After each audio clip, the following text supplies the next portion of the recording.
ભક્તિ ભક્તિમાં ઘણો ફેર છે રે, ભક્તિ કોને કહેવાય જો.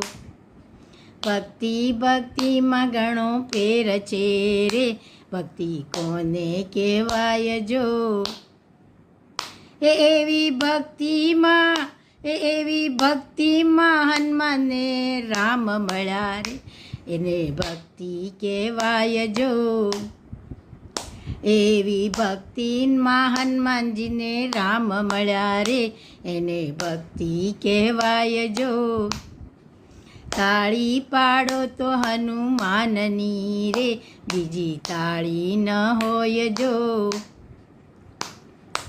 વાતો કરો તો સીતારામની રે, બીજી વાતો ન હોય જો.